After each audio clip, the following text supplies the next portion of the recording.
చొప్పదండి మాజీ ఎమ్మెల్యే సుంకే శంకర్పై Choppadandi Congress social media in-charge Satish Reddy తీవ్ర విమర్శలు చేశారు. కొండగట్లో అసలు ఏం జరుగుతుందో రవిశంకర్కు అవగాహన లేదని అన్నారు. ఆయన హయాంలో ఒక్క పని కూడా జరగలేదని, అతను చూపించిన పేపర్లు స్పష్టం చేస్తున్నాయని విమర్శించారు. కొత్త కోనేరు ఫౌండేషన్ వైఎస్ రాజశేఖర రెడ్డి హయాంలో వేసి తర్వాత బొడిగా శోభ హయాంలో పనులు జరిగాయని తెలిపారు. బీఆర్ఎస్ హయాంలో ప్రముఖులు వస్తేనే కొత్త కోనేరులో నీరు నింపేవారని, సాధారణ భక్తులకు అందుబాటులో ఉండేది కాదన్నారు. మేడిపల్లి సత్యంతో కలిసి తాను కూడా కొండగట్టు అభివృద్ధి కోసం అనేక ధర్నాలు చేశామని గుర్తు చేశారు. వరద కాలువ లిఫ్ట్ ఇరిగేషన్ పనులపై నేరుగా వెళ్లి పరిశీలిద్దామని, 13 కోట్ల రూపాయలు ఎక్కడికి వెళ్లాయో త్వరలోనే తెలుస్తుందన్నారు. రవిశంకర్ సబ్జెక్టుపై అవగాహన పెంచుకుని మాట్లాడాలని సూచించారు. ప్రభుత్వం కొండగట్టు అభివృద్ధికి 356 కోట్లతో మాస్టర్ ప్లాన్ సిద్ధం చేసిందని తెలిపారు. ఎమ్మెల్యే సత్యంపై ఆరోపణ చేసినా మాట్లాడినా ఊరుకునేది లేదన్నారు.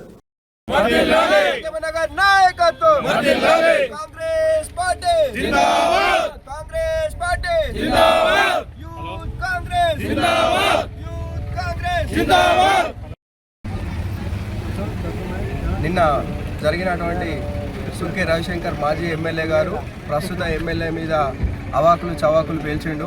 అసలు ఆయనకు కొండగట్లు ఏం జరుగుతుందో తెలుసో తెలియదో నాకైతే అర్థమైతలేదు. ఆయన నేను పని చేసినా అని చెప్పి ఇట్లా పేపర్లు చూపించింది, కానీ అవన్నీ పేపర్లకి అవి ఆయన చేసినవి కాదు. కోనేరు అనేటటువంటిది, కొత్త కోనేరు అటువంటిది వైఎస్ రాజశేఖర రెడ్డి గారు ఉన్నప్పుడు ఫౌండేషన్ వేసింది. ఆ ఫౌండేషన్ కొత్తగా గవర్నమెంట్ వచ్చిన తర్వాత తీసేసి బొడిగ శోభ వేసింది. ఆ పని కూడా బొడిగ శోభ హయాంలోనే జరిగింది. అండ్ అంతేకాకుండా ఆ కోనేరులో కూడా టీఆర్ఎస్ గవర్నమెంట్ ఉన్నప్పుడు ఎవరైతే అధికారులు లేదంటే మినిస్టర్లు వచ్చినప్పుడు మాత్రమే దానిలో నీళ్ళు నింపేది. దానిలో తర్వాత అసలు భక్తులకు ఎంత ఇబ్బందిగా మారిందంటే అటువంటి పరిస్థితులు రావద్దు, ఆ కొత్త కోనేరు నింపాలని ప్రతిసారి ప్రతిపక్షంలో ఉన్నప్పుడు సత్యమన్న గారు మేమందరం కలిసి ధర్నాలు చేసినాం నీళ్ళు నింపాలని. కానీ ఇప్పుడు మా ఎమ్మెల్యే గారు గెలిచిన తర్వాత మీరు ఎప్పుడన్నా వెళ్ళి చూడండి, కొత్త కోనేరులో నిన్న నీళ్లు ఉంటున్నాయి. అండ్ నిన్న చూపించిన పేపర్లల్లో వరద కాలువ నుంచి లిఫ్ట్ ఇరిగేషన్ చేసినా అని అంటున్నాడు. ఇప్పటికైనా లిఫ్ట్ ఇరిగేషన్ దగ్గరికి వెళ్ళి చూద్దాం. ఆ లిఫ్ట్ ఇరిగేషన్ ఎట్లుందో, ఎప్పుడైతే స్టార్ట్ చేసి ఫౌండేషన్ వేసిన రోజు పని స్టార్ట్ చేసిరో కేవలం ఆ 2-3 రోజుల పని మాత్రమే జరిగింది. దానికి 13 కోట్లు వెచ్చించారు. మరి ఆ 13 కోట్లు రవిశంకర్ అకౌంట్లో వేసుకున్నాడా లేకపోతే ఎవరు అకౌంట్లో వేసుకున్నాడో దాన్ని కూడా మేము బయటకు తీస్తాం తొందరనే. ఆయన చూపించి ఆ 13 కోట్లతో మేము లిఫ్ట్ ఇరిగేషన్ కంప్లీట్ చేసినాం. గుట్ట మీదకి తాగునీళ్ళు ఇస్తున్నాం, స్నానాలకి నీళ్ళు ఇస్తున్నాం అంటుండగా ఇప్పటికీ ప్రెస్ వాళ్ళు అందరితో అక్కడికి పోయి చూద్దాం. ఆ లిఫ్ట్ ఇరిగేషన్ పనులు అట్లే పెండింగ్ ఉన్నాయి. ఆయన చేసింది ఏమాత్రం లేదు. పవన్ కళ్యాణ్ గారు నిన్న ఎమ్మెల్యే గారిని అభినందించగానే ఈయన వచ్చి ఈయనకేడా నేనేం చేయలేను అని చెప్పుకోవడానికి సాకు దొరుకుతుందేమో అని చెప్పి ఆయననే పాత శిలాఫలకాలు ఇప్పటికీ చూడండి, ఇక్కడ 1-2కు తప్పించి ఎక్కువ శిలాఫలకాలు సుంకే రవిశంకర్ లేవు.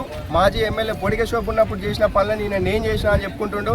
ఈయన ఇతరులు చేసిన ఇది సామెత అంటారు కదా, అదే కేసీఆర్ గారు ఎవరి బర్రె అయితే మనతోటి లీనింది అన్నట్టు అనే స్తంభంగా ఆయన పనులు చేస్తుంటూ దాన్ని ప్రజలు కూడా చూస్తూ ఉన్నారు. అందుకే ఆయనకు ప్రతిపక్షం హోదా ఇచ్చారు. నాకు తెలిసి నెక్స్ట్ టైం టికెట్ కూడా ఇయ్యారు. నువ్వు కొంచెం మాట్లాడేటప్పుడు సబ్జెక్ట్ మీద అవగాహన తెచ్చుకొని మాట్లాడండి. నిన్న అసెంబ్లీలో అంత బాగా చెప్పారు కొండ సురేఖ గారు, అవి ఓన్లీ ప్రొసీడింగ్లకు వరకు మాత్రమే ఉన్నాయి, దాని పని జరగలేదు. ఆ 100 కోట్లు ఇచ్చిర్రు, ఏదో పేపర్ల మీద ఇచ్చి పక్కకు పడేసిర్రు.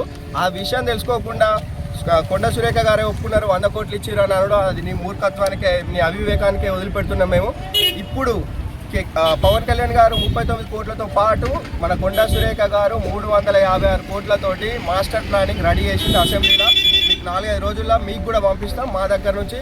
మీరు బాగా మాట్లాడుతున్నారుగా, 356 కోట్లతోటి ఓన్లీ ఇప్పుడు ఈ 2-3 ఇయర్స్లోనే పనులు స్టార్ట్ అవుతాయి. అవసరమైతే మిమ్మల్ని కూడా వెళ్తాం, మా కొబ్బరికాయ కొడతారుగా, కొబ్బరికాయ ముక్కలు ఇస్తాం, స్వీట్ కూడా ఇస్తాం. మీరు కావాలంటే వచ్చి దానిలో కూడా పార్టిసిపేట్ చేయొచ్చు.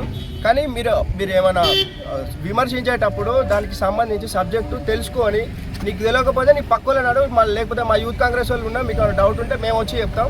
దాన్ని పట్టుకొని మాట్లాడితే నీకు కొంచెం పద్ధతిగా ఉంటుంది. కానీ ఇంకోసారి దిగజారుడు మాట్లాడి మా ఎమ్మెల్యే గారి గురించి పిచ్చి మాట్లాడితే మాత్రం మలయాళ మండల యువజన కాంగ్రెస్ నుంచి కానీ అదేవిధంగా ఆల్ ఓవర్ కరీంనగర్ జిల్లా యువజన కాంగ్రెస్ నుంచి ప్రతి ఒక్కరం నిన్ను ప్రతిరోజు ప్రశ్నిస్తూనే ఉంటాం.